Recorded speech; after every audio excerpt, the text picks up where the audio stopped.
Quite a while ago, a Major League Baseball manager was quoted as saying, "Nice guys finish last."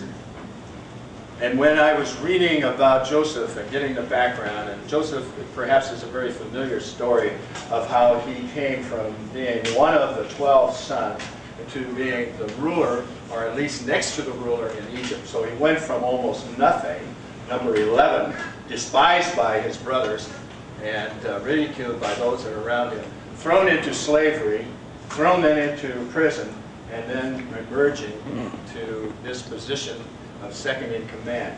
There's a heck of a story there, and I don't want to get ahead of myself and tell you that story, but what I was thinking about when I read this story again and thought about Joseph and thought how God blessed him, and I thought how during that time he always knew and always felt the presence of God. He had something special going for him, something special that perhaps some of us are looking for in a special way, some of us perhaps have felt in a special way, some of us are perhaps very happy to feel that right now.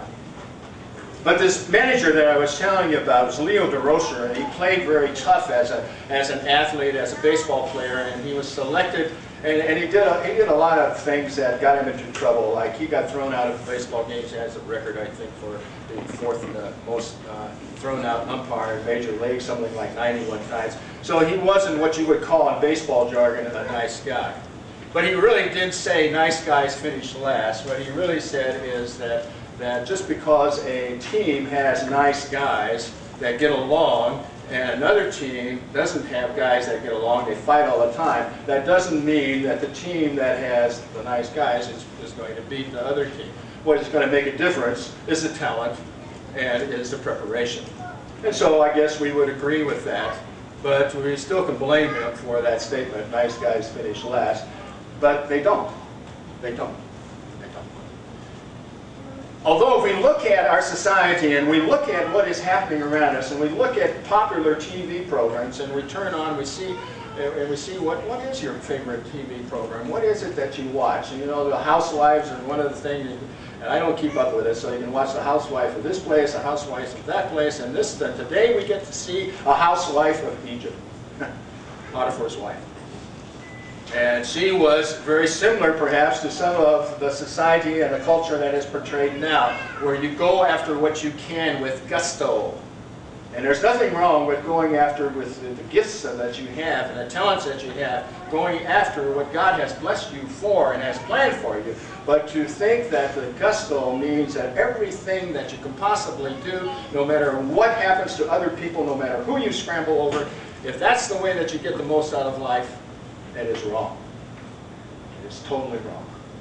But how? How does one come to that conviction that it is totally wrong when you see everything working around you, which it seems like that's the way people believe, and if we really want to get ahead, that's what we have to do? Well, here is an idea. Joseph was 17 years old when he goes out and he works with four of his brothers.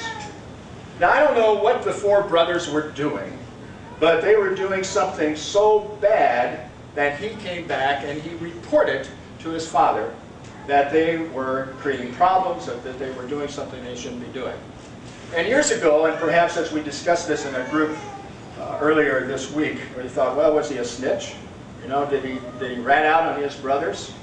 And I am convinced that he was simply doing what God had prepared him to do, what God had allowed him to do by this calling, and what God continued to let him do in the rest of his life. He knew the truth.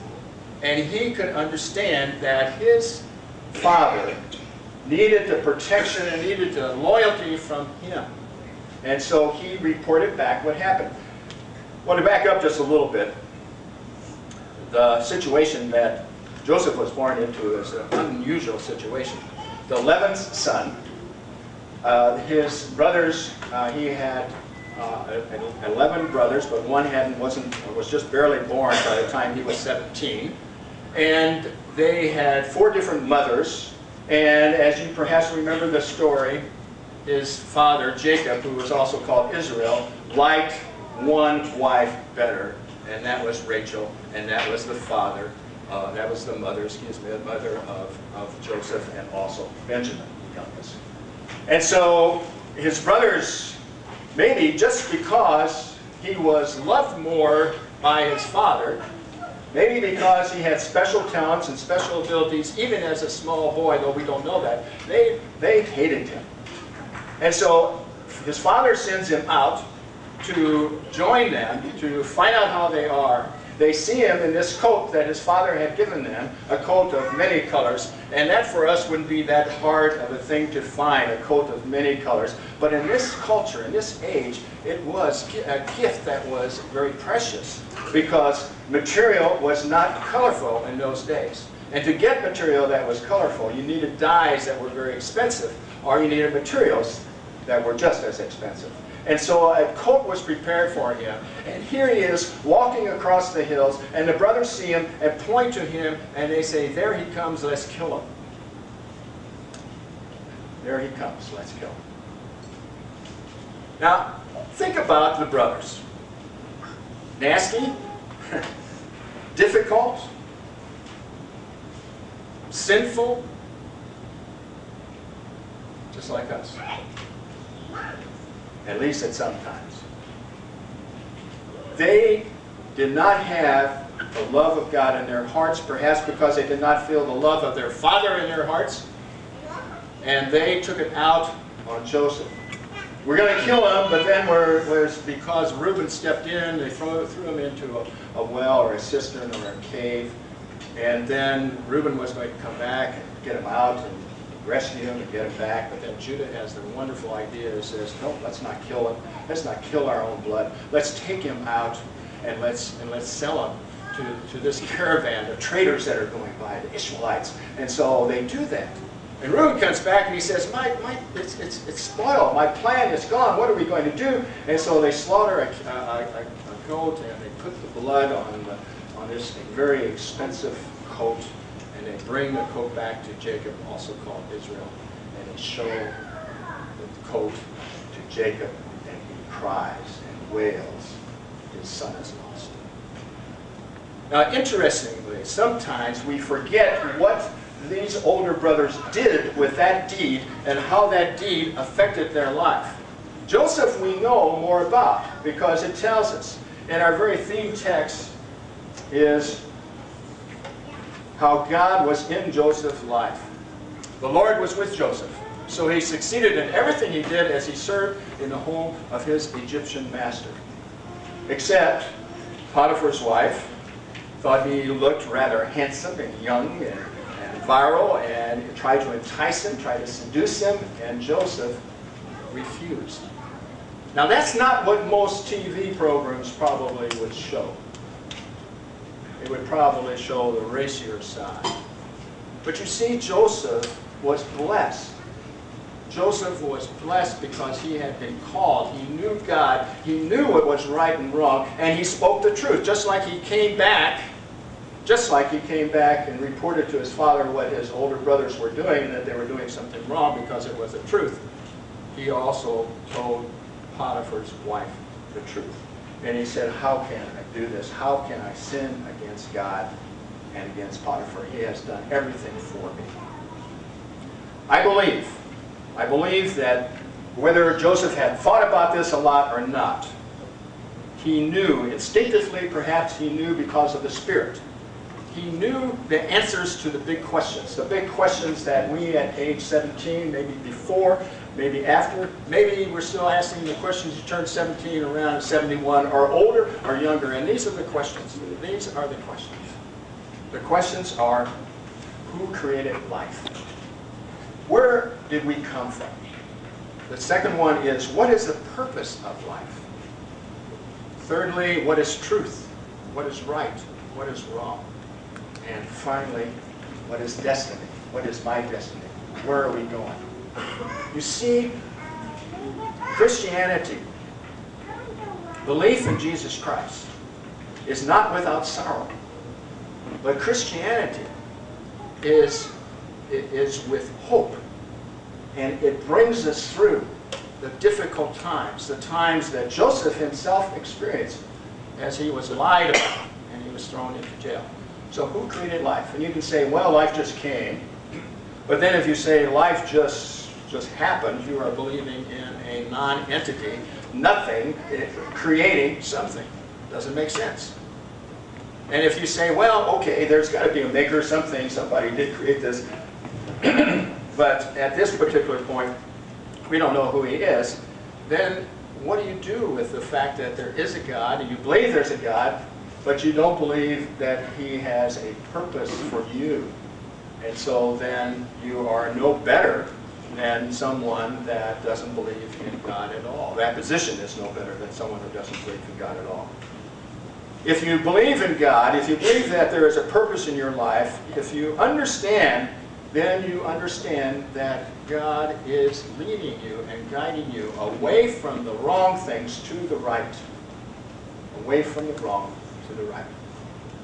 So when we go back to Joseph, and we see Joseph himself in this prison, and now he, again, depends upon God. And so we pick up another verse, very similar, which is verse that's on page 33 if you're following along in your Bible about the story. This is in Genesis 39. Well, even before that, how could I do such a wicked thing? It would be a great sin against God. This is what he said to Potiphar's wife. And then the next one. But the Lord was with Joseph in a prison and showed him his faithful love. The Lord was with Joseph in the prison. Now, prisons come in different forms. And we talked a little bit about that, and maybe not very clearly to the children, but prisons come in different forms. We put ourselves into different positions where we are ostracized or where we are not around people, or emotionally we pull ourselves away. Or things happen, and so we wonder, does God really care? And as God really cared for Joseph, as God really shown his presence, as God gave Joseph this ability to work his way out of prison, so God also will lead us through the difficult times. The difficult times. Central to our life is joy. Sorrow is peripheral. Now, I thought that the thing to share with people, to give them hope, to give them excitement, to give them a reason for worshiping and being together is to give you something that is not possible anywhere else. And it's true. That is true. But it's not saying, okay, now you're blessed, you've been here, the next week is going to go really well, or the rest of your life is going to be perfect, and that is not true. So then how do you put the two things together? What you believe in is true. Jesus Christ died for you, and the Son and the God, our God the Father loves us. Then how do we put the two together? And one way to understand the conflict, or to understand the disharmony, is to know that central in our life, because of who we are and what we are, because of God, central to our life is joy. The sorrow is peripheral. Christianity is a life full of meaning, but it's not without tears. And so Joseph here was in prison. He tells the meaning of dreams to two prisoners, and through that he is released to the Pharaoh so that he can see if he can interpret what the Pharaoh's dream is. It's a great dream. He had two of them, actually.